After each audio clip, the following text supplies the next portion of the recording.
Welcome to sauce TV. This is Rehan.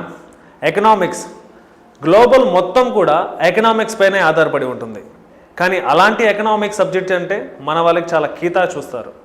అంటే present generation MPC BiPC అంటే medicine engineering ఇలాంటి కోర్సులకు ఎక్కువ ప్రయారిటీ ఇస్తారు.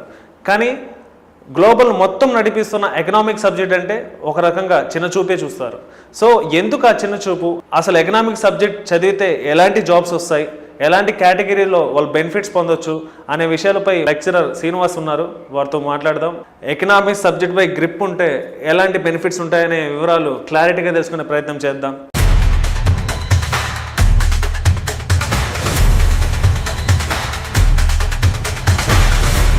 ముందుగా welcome to studio sir.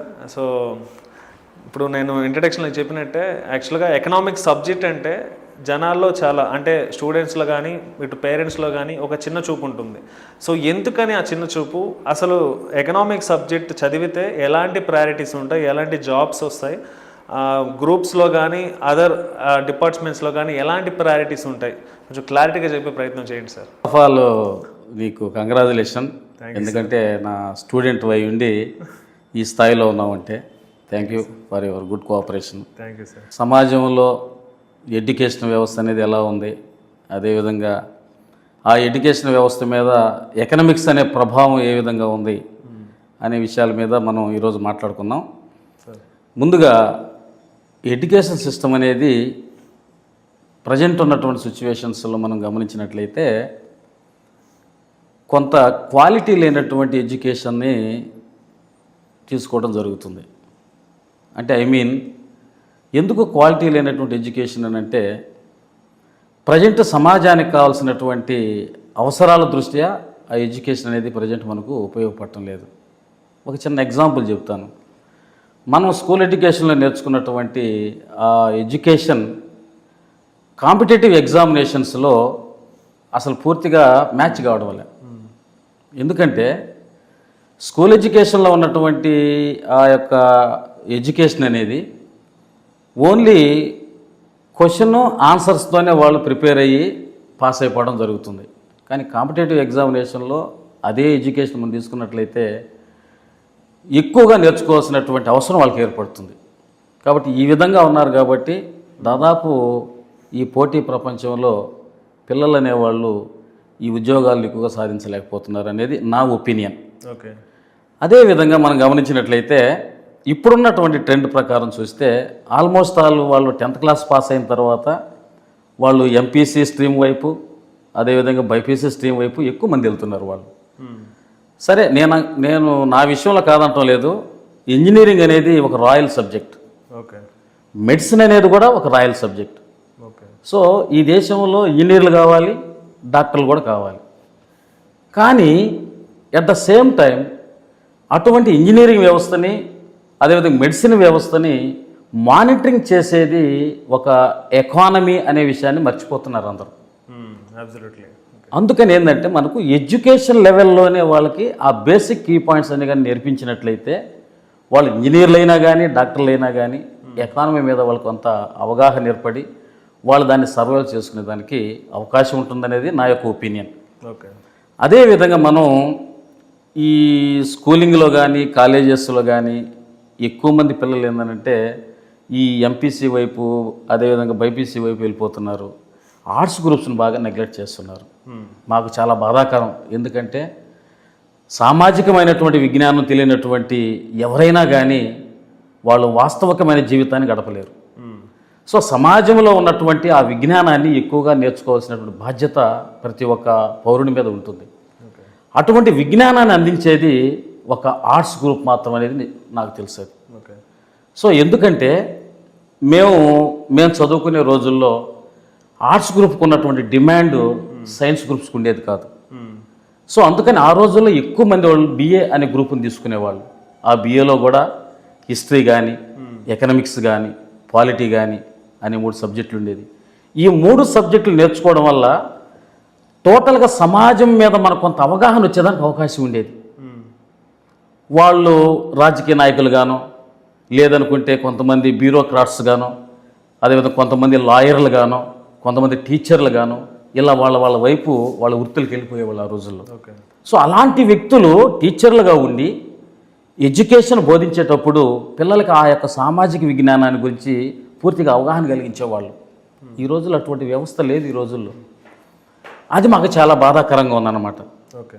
యూనివర్సిటీస్లో arts groups సంబంధించినటువంటి చిన్న చూపు చూడటం, ఆ సబ్జెక్టులకి వాల్యూ లేకుండా పోవడం, అదేవిధంగా అటువంటి సబ్జెక్టులని ఫారిన్ కంట్రీస్లో బాగా వాళ్ళు నెత్తిన పెట్టుకొని చూడడం, మన దేశంలో వాటికి ఆధారం లేకపోవడము, ఇవన్నీ కూడా కనిపిస్తున్నాయి మనకు. యాక్చువల్గా ప్రజెంట్ జనరేషన్లో అందరూ కూడా వాళ్ళు చదివేదైతే ఎంపీసీ లేదా బైపీసీ చదువుతుంటారు, అంటే మ్యాథ్స్ ఇంజనీరింగ్ చదువుతుంటారు. కానీ end of the day groups రాసే విషయానికి వస్తే అయితే వాళ్ళకి ఖచ్చితంగా ఎకనామిక్స్ కావాలి, దానిపై ఖచ్చితంగా అయితే గ్రిప్ ఉండదు. సో అటెంప్ట్ అయితే చేస్తారు. ఎందుకు అలా జరుగుతుంది? ఎందుకు ఫస్ట్ వాళ్ళు ఎంపీసీ అటువైపు మొగ్గు చూపించిన గ్రూప్స్ విషయానికి వస్తే మళ్ళీ ఎకనామిక్స్ వైపు మొగ్గు చూపిస్తున్నారు? ఎందుకు ఇలా జరుగుతుంది ప్రజెంట్? ఇప్పుడు ఏమవుతుందంటే ఎంపీసీ తీసుకున్నటువంటి విద్యార్థులంతా ఇంజనీరింగ్ స్ట్రీమ్ వైపు వెళ్ళిపోతున్నారు. ఓకే. బైపీసీ తీసుకున్న వాళ్ళంతా నీట్ రాసుకుని మెడిసిన్ వైపు వెళ్ళిపోతున్నారు. సో అక్కడ ఇంజనీరింగ్ పోస్టులు అనేవి ఎంత క్రియేట్ అవుతున్నాయో వాళ్ళకి తెలియడం అక్కడ. అంటే దాని ఉద్దేశం ఏంటంటే సప్లై ఇంక్రీజెస్, అంటే సప్లై బాగా పెరిగిపోతుంది, but they have no demand. అంటే సప్లైకి తగ్గట్టుగా వాళ్ళకి డిమాండ్ లేదు కాబట్టి వాళ్ళందరూ కూడా ఏమవుతున్నారంటే ఖాళీగా ఉండే పరిస్థితి ఏర్పడుతుంది. ఓకే. సో అటువంటి ఖాళీగా ఉన్నటువంటి ఆ యొక్క ఇంజనీరింగ్ గ్రాడ్యుయేట్స్ అంతా కూడా ఏం చేస్తున్నారంటే ఈ సివిల్స్ రాయాలని, అదేవిధంగా ఏపీపీఎస్సీ రాయాలని, స్టేట్ సర్వీస్ కమిషన్స్ రాయాలని ఇటువైపు వస్తున్నారు. ఇటువైపు వచ్చే సమయానికి సబ్జెక్టులు పూర్తిగా ఎంటైర్లీ డిఫరెంట్. ఓకే. సో అక్కడ నేర్చుకున్నటువంటి స్ట్రీమ్ వేరు, ఇక్కడ చదివే సబ్జెక్టులు వేరు. ఇక్కడ చదివే సబ్జెక్టులు అంతా కూడా ఏంటంటే బ్యూరోక్రాట్స్కి కావాల్సినటువంటి నాలెడ్జ్ని అందించే సబ్జెక్టులు ఇవి. ఇప్పుడు ఫర్ ఎగ్జాంపుల్ పొలిటికల్ సైన్స్ చదవడం వల్ల ఏంటంటే సో ఏ విధమైనటువంటి ఒక పీస్ఫుల్ ఎన్విరాన్మెంట్ క్రియేట్ చేయొచ్చు అనేది అక్కడ నేర్పిస్తుంది. అదేవిధంగా హిస్టరీ తీసుకున్నట్లయితే సో పాతకాలంలో వాళ్ళు ఎటువంటి అడ్మినిస్ట్రేషన్ ఫాలో అయినారు అనేది నేర్పిస్తుంది. అదేవిధంగా ఎకనామిక్స్ తీసుకున్నట్లయితే ఆర్థిక పరమైనటువంటి వనరులను ఏ విధంగా సమకూర్చుకోవాలి. ఓకే. అంటే ఈ 3 సబ్జెక్టులు ఏంటంటే మనకు యూపీఎస్సీలో కానీ అదేవిధంగా ఏపీపీఎస్సీలో కానీ ఈ రెండింటి స్ట్రీమ్లో మనకు కనిపిస్తున్నాయి. సో వాళ్ళు ఇంజనీరింగ్ చదివి మళ్ళీ ఇటువైపు రావడం వలన అలా అక్కడ జాబ్స్ అనేవి లేకపోవడం వలన మళ్ళీ ఈ వైపు రావడం వల్ల ఏమవుతుందంటే వాళ్ళు హెవీగా కష్టపడవలసిన పరిస్థితి ఏర్పడుతుంది. ఓకే. అంటే ఈ డ్రాబ్యాక్ ఎక్కడ ఏర్పడుతుంది అని అంటే వాళ్ళు ఇంటర్మీడియట్ స్థాయిలో నుంచే వాళ్ళకి ఈ సబ్జెక్టుల మీద అవగాహన కల్పించినట్లయితే వాళ్ళు ఖచ్చితంగా లైఫ్లో కాంపిటేటివ్ ఎగ్జామినేషన్స్ని క్రాక్ చేసేదానికి అవకాశం ఉంటుంది. లేకపోతే వాళ్ళు చాలా హెవీగా కష్టపడాలి. నాకు తెలిసి ఢిల్లీలో ఉన్నటువంటి కొన్ని ఇన్స్టిట్యూట్స్కి వెళ్తున్నారు వాళ్ళు. అక్కడ కొన్ని నెలల తరబడి, సంవత్సరాల తరబడి ఫస్ట్ అటెంప్ట్, సెకండ్ అటెంప్ట్ అని చెప్పి కొన్ని రకాల అటెంప్ట్లు ఇచ్చి అక్కడ ఫెయిల్ అయ్యి మళ్ళీ బ్యాక్ అవుతున్నారు వాళ్ళు.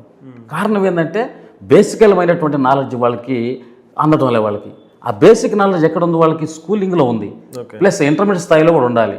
సో అటువంటి ఇంటర్మీడియట్ స్థాయిలోనే ఆర్ట్స్ గ్రూప్స్లో ఏదైనా ఒక సబ్జెక్ట్ని వాళ్ళకి ఇంట్రొడ్యూస్ చేసి కొంత అవగాహన కలిగించినట్లయితే ఈజీగా పోటీ పరీక్షలు నెగ్గేదానికి అవకాశం ఉంటుంది అనేది నా యొక్క ఒపీనియన్ అన్నమాట. మెడిసిన్ అయినా ఇంజనీరింగ్ అయినా మా వాడు అబ్రాడ్లోకి వెళ్ళాడు, అంటే ఫారెన్ వెళ్ళాడు, అమెరికా వెళ్ళాడు, యూఎస్ వెళ్ళాడు, ఇలా చెప్తారు. ఎంపీసీ బైపీసీ స్టూడెంట్స్ వరకు, ఎకనామిక్ స్టూడెంట్ వరకు వాళ్ళు అబ్రాడ్ వెళ్ళే ఛాన్స్ ఉందా? అబ్రాడ్ వెళ్తే ఎలాంటి వర్క్స్ వాళ్ళు చేస్తారు, ఎలాంటి బెనిఫిట్స్ ఉంటాయి అక్కడ? ఎకనామిక్స్ సబ్జెక్ట్ అనేది ఇక్కడ వాళ్ళు చార్టర్డ్ అకౌంటెంట్స్లో కానీ వాళ్ళు ప్రవేశించినట్లయితే ఆడ వన్ ఆఫ్ ద సబ్జెక్ట్ ఎకనామిక్స్తో పాటు కామర్స్ కూడా ఉంటుంది. సో ఈ 2 సబ్జెక్టులు అనేవి ఇంటర్ రిలేటెడ్ అనమాట ఇవి. ఓకే. సో ఎకనామిక్స్కి కామర్స్కి రెండింటికి లింక్ ఉంటుంది. అక్కడ ఉన్నటువంటి కాన్సెప్ట్లు కానీ ఇక్కడ ఉన్న కాన్సెప్ట్లు 2 ఒకటే. సో ఈ 2 సబ్జెక్టులు ఎందుకు ఫారిన్లో బాగా డిమాండ్ అంటే ప్రతి కంపెనీకి, ప్రతి ఒక్క ఇన్స్టిట్యూట్కి ఒక చార్టర్డ్ అకౌంటెంట్ కావాలి. ఓకే. సో ఆ ఉద్దేశం కోసం వాళ్ళు ఏం చేస్తున్నారు, ఆర్ట్స్ సబ్జెక్టులు అయినటువంటి కామర్స్ని అదేవిధంగా ఎకనామిక్స్ని వాళ్ళు నెత్తిన పెట్టుకొని చూసుకుంటున్నారు వాళ్ళు. ఓకే. సో ఇటీవల కాలంలో మన దేశంలో కూడా ట్రెండ్ వచ్చేసింది మనకు. ఇది ఎకనామిక్స్ చదవాలని, కామర్స్ చదవాలని, సిఏ చేయాలని, సిఎంఏ చేయాలని ఈ ట్రెండ్ వస్తుంది ఇటీవల కాలంలో. సో ఆ ట్రెండ్ రావడానికి 2-3 సంవత్సరాలు పడుతుంది, మేబీ నాకు తెలిసి ఒక 5-6 సంవత్సరాలు పడుతుంది. సో అప్పుడు విద్యార్థులందరూ కూడా మళ్ళీ ఈ ఆర్ట్స్ వైపుకి వచ్చేదానికి అవకాశం ఉంటుంది. ఇది ఒక రీసైక్లింగ్. ఇది ఒకప్పుడు ఆర్ట్స్ బాగా డిమాండ్ ఉండేది, ఇప్పుడు ఆర్ట్స్కి డిమాండ్ తగ్గి సైన్స్ వైపు బాగా డిమాండ్ పెరిగింది, మళ్ళీ రీసైకిల్ అయ్యి మళ్ళీ ఆర్ట్స్కి బాగా డిమాండ్ వచ్చేదానికి అవకాశం ఉంటుంది. కాబట్టి మనం ఏం భయపడాల్సిన అవసరం లేదు. రాబోయే రోజుల్లో ఆర్ట్స్ సబ్జెక్టులకి లైఫ్ ఉండేదానికి అవకాశం ఉంటున్నది నా యొక్క అభిప్రాయం. కరెక్ట్గా చెప్పాలంటే ప్రజెంట్ ఆర్ట్స్ గ్రూప్ చేసే వాళ్ళకి అంటే ఎకనామిక్ సబ్జెక్ట్ తెలిసిన వాళ్ళకి ఎలాంటి జాబ్స్ ఉంటాయి, ఇటు గ్రూప్స్ పరంగా లేదు అదర్ సోర్సెస్లో ఎలాంటి వేకెన్సీస్ వాళ్ళకి అవైలబుల్లో ఉంటాయి? బ్యాంక్ జాబ్స్లో బ్యాంక్ పిఓస్ కానీ బ్యాంక్ క్లర్క్స్ కానీ ఇలాంటి పోస్టులు తెచ్చుకోవచ్చు. అదేవిధంగా ఎల్ఐసి జాబ్స్కి వెళ్ళొచ్చు, అదేవిధంగా ఆర్టీసీ డిపార్ట్మెంట్ జాబ్స్కి వెళ్ళొచ్చు. ఓకే, అదేవిధంగా గ్రూప్స్కి వెళ్ళొచ్చు. గ్రూప్స్లో దాదాపు రకరకాలైనటువంటి జాబ్స్ ఉన్నాయి మనకు. అంటే మన ఆంధ్రప్రదేశ్ నిర్వహించే ఏపీపీఎస్సీలో మనకు గ్రూప్ 1లో డిప్యూటీ కలెక్టర్ కాడి నుంచి, అంటే ఆర్డీఓ పోస్ట్ కాడి నుంచి, డివైఎస్పీ కాడి నుంచి, ఓకే, ఇలాంటి పోస్టులన్నీ కూడా వాళ్ళు క్రియేట్ చేస్తున్నారు. అది గ్రూప్ 2కి సంబంధించినటువంటి ఎంఆర్ఓ పోస్టులు ఉన్నాయి. ఓకే, ఇలాంటి పోస్టులు. ఇవి కాకుండా మనకు ఇంటర్నల్ ప్రొటెక్షన్లో పోలీస్ అనే జాబ్ ఒకటి ఉంది. పోలీస్ జాబ్స్లో కూడా ఎంటర్ అవ్వచ్చు. ఎందుకంటే ఇక్కడ ప్రతి కాంపిటేటివ్ ఎగ్జామినేషన్స్లో ఆర్ట్స్ గ్రూప్ అనేది కీ రోల్ పోషిస్తుంది. అటువంటి ఆర్ట్స్ గ్రూప్స్ని వాళ్ళకి ఓకే ఇంటర్ లెవెల్లో నుంచి మామూలుగా ప్రతి సబ్జెక్టులో సైన్స్లో కూడా ఆర్ట్స్ని ఇంట్రొడ్యూస్ చేస్తే, అంటే ఒక ఎలక్టివ్ సబ్జెక్ట్కి ఏర్పాటు చేసి కంపల్సరీ చేయాలి. ఇప్పుడు ఆల్రెడీ ఇంటర్మీడియట్ బోర్డు వాళ్ళు ఏం చేశారంటే ఆర్ట్స్ గ్రూప్లో కూడా ఏదైనా సబ్జెక్ట్ తీసుకోవచ్చు అని చెప్పారు, కానీ కంపల్సరీ చేయాలి.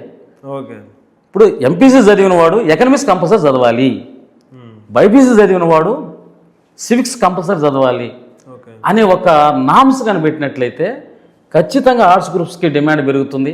కాంపిటేటివ్ ఎగ్జామినేషన్లో ఈ పిల్లలంతా కూడా సెలెక్ట్ అయ్యేదానికి అవకాశం ఉంటుంది. ఎటువంటి అన్ఎంప్లాయ్మెంట్ అనేది ఉండదు.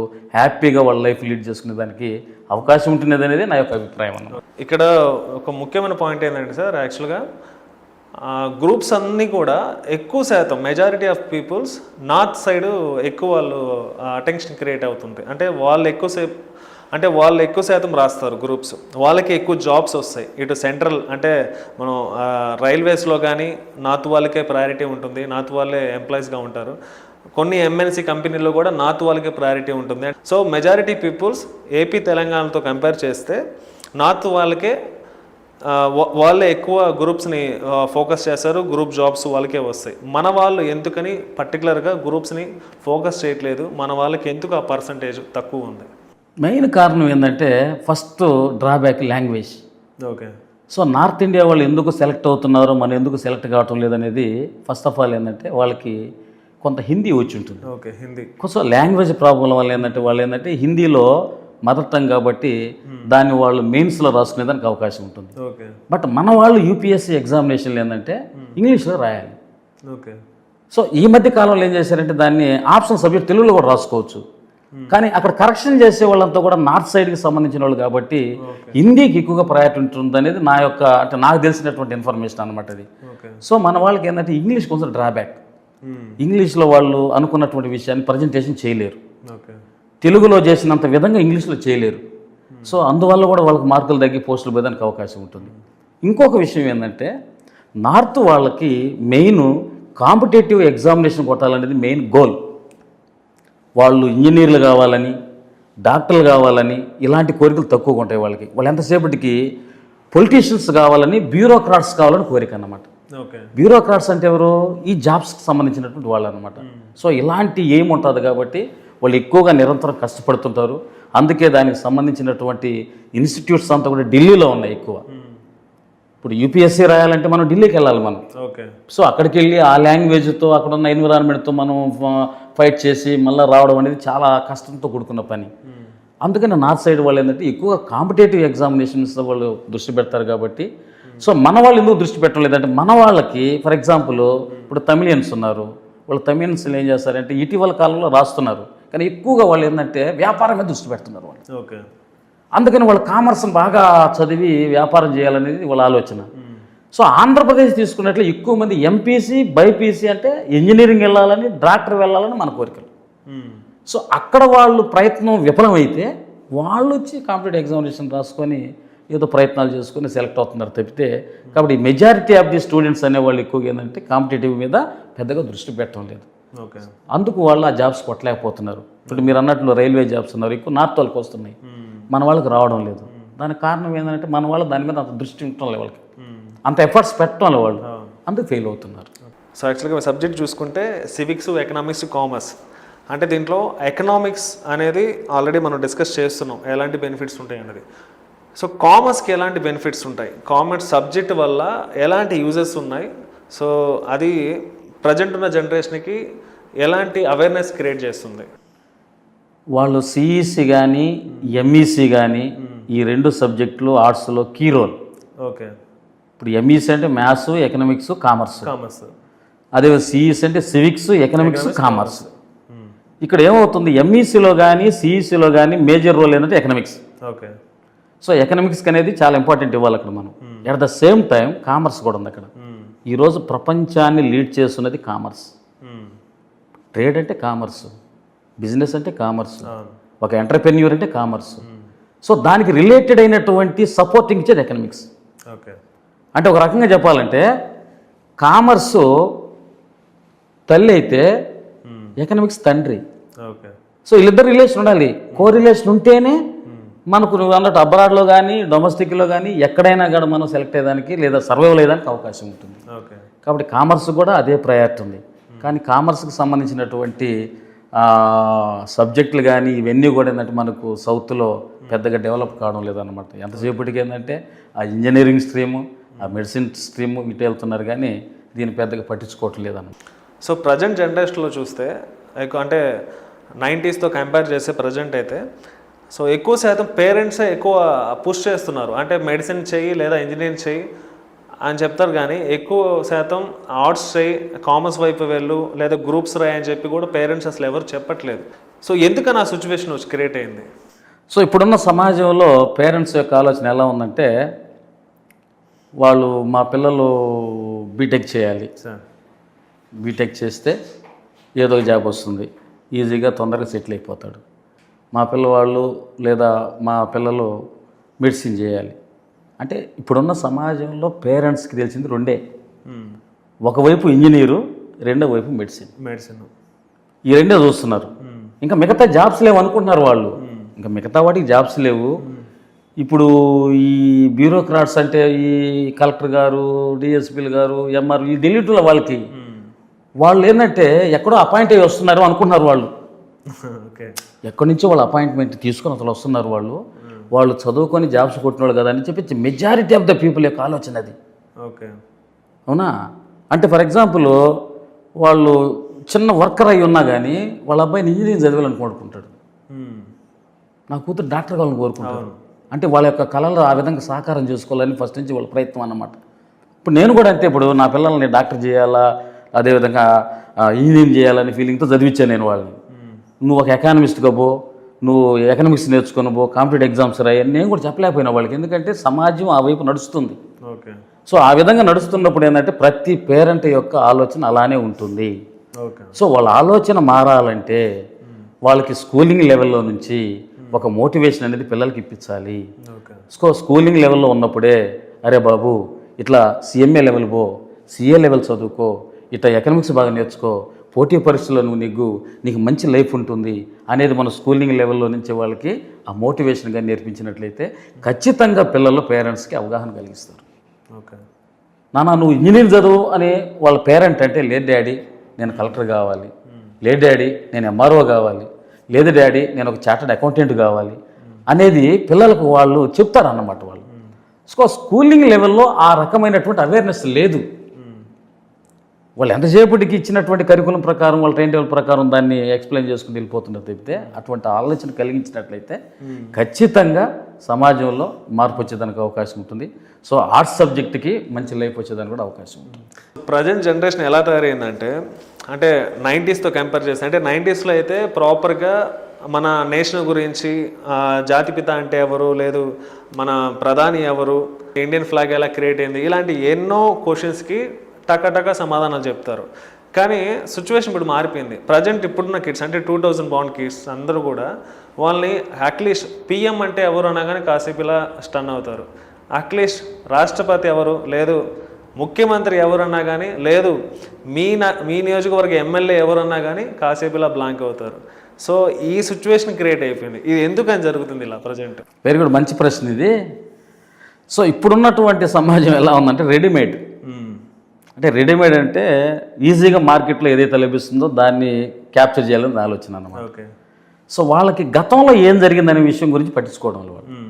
అది ఎక్కడి నుంచి వస్తుంది? ఫ్రమ్ ద స్కూలింగ్లో నుంచి వస్తుంది.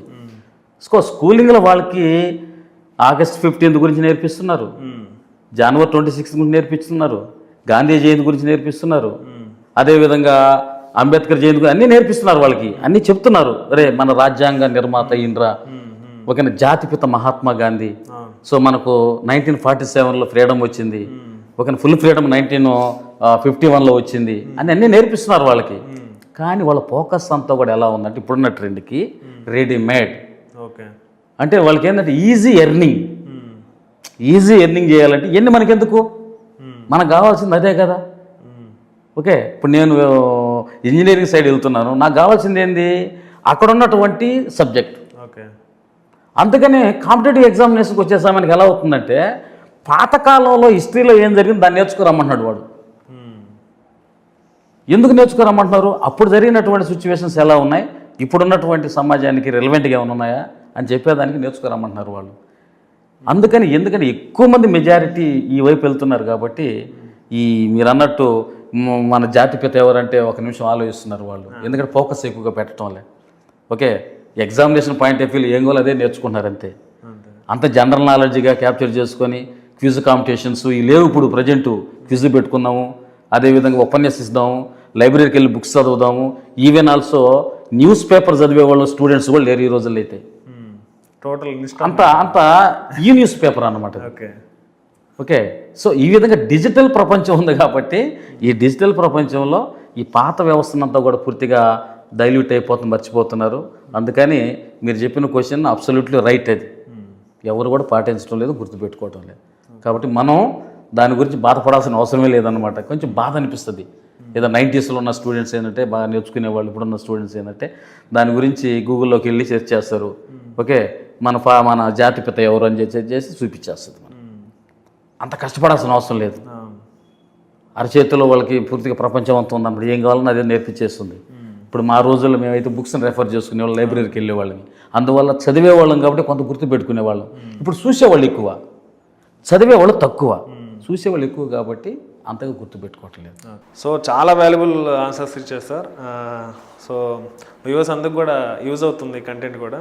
సో ఇదే పరంగా ఎకనామిక్ సబ్జెక్ట్ గురించి ఇంకా బ్రీఫ్గా జనాలకి ఒక అవేర్నెస్ రావాలంటే ఏం చేయాలి, మీ సైడ్ నుంచి వాళ్ళకి ఏం చెప్తారు? ఎకనామిక్స్ అనేది ఒక ఎంజాయబుల్ అండ్ స్వీట్ సబ్జెక్ట్ అండి. అది ఎందుకంటే ఆ సబ్జెక్టు చదువుతున్నంత కాలం చదివేటప్పుడు అసలు మన యొక్క ప్రవర్తన ఎలా ఉంటుంది, మనం ఎలాంటి వాటిని రీచ్ కావాలి, మనం ఏ విధంగా సర్వైవల్ కావాలి.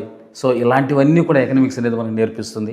ఒక కుటుంబంలో మనం లేచినప్పటి నుంచి నిద్రపోయేంత వరకు మనకు రిలేటెడ్గా ఉన్నటువంటి సబ్జెక్ట్ ఏంటంటే ఎకనామిక్స్. ఫర్ ఎగ్జాంపుల్ టూత్పేస్ట్ కొనాలి, ఎకనామిక్స్ రిలేటెడ్, కామర్స్ రిలేటెడ్. బయటికి వెళ్ళి బిర్యానీ తినాలి, ఎకనామిక్స్ రిలేటెడ్, కామర్స్ రిలేటెడ్. కాబట్టి లైఫ్ అంతా కూడా ఏంటంటే ఎకనామిక్స్ అండ్ కామర్స్ రిలేటెడ్ అయి ఉంటుంది. అందుకని ఎకనామిక్స్ అనేది మెయిన్ ఏంటంటే the study of human beings అని గుర్తుపెట్టుకోండి. Thank you so much. Thank you. So thank you sir, valuable contents ఇచ్చారు. సో జనాలందరూ ఖచ్చితంగా ఇది యూజ్ అవుతుంది.